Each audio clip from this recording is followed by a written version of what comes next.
the sun up in the sky, stormy weather. It's a Sunday evening in spring, and suddenly my vision on the left field of my left eye seems as if I'm looking through a piece of Waterford cut-glass crystal.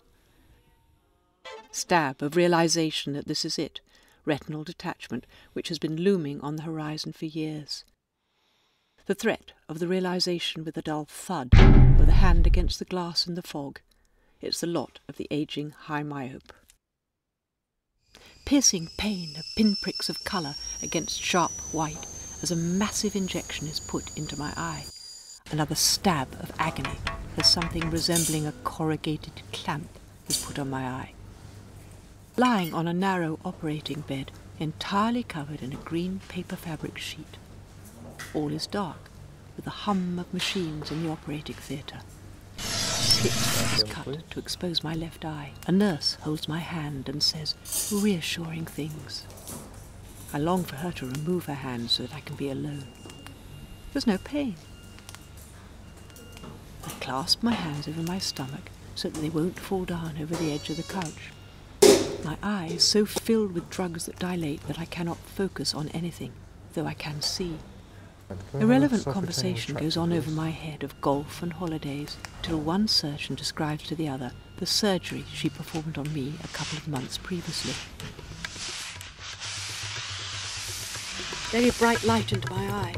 I feel they're probing as they discuss the frailty of my retina. Ah, there's another bit. Glue it down. Got that bit? Pass the scalpel.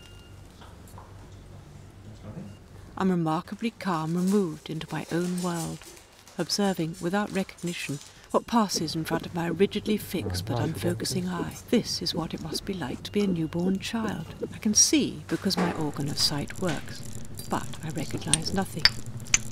These images are like a fabulous picture show, a movie which passes in front of me, building up into glorious abstract images. Initially, the colour is predominantly blue. The logical part of me knows that this is probably the colours of the surgeons' hats and the nurses' gowns. But it's a landscape, a seascape, a moonscape of incredible beauty. The colour palette changes, to greens, to reds, to a Howard Hodgkin painting, to a William de Kooning painting. They're all there. I'm glorying in it, and I'm enjoying it hugely. At the same time, I am aware of the place I'm in, and that something important and serious is happening to me. I am the focus of attention. I get bored. My hands, clasped over my tummy, feel it rumble with hunger. I'm shocked that I'm thinking of food. Steak and chips would be nice. The conversations continue over me. I realise that I'm just an eye which is visible through a green cloth, and that the rest of me might just not be there. The movie show continues. A needle flashes past, a point. I see the vessels at the back of my eye, first black threads on red, and then after images of them. I feel sharply with my vision every probe that's made. Inside me I start to panic, but will myself to stay calm. I feel mounting terror which climaxes.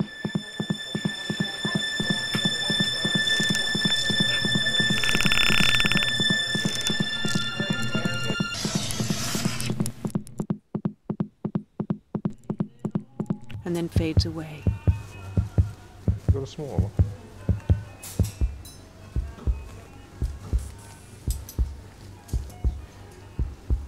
Movement accelerates around me, and then blackness.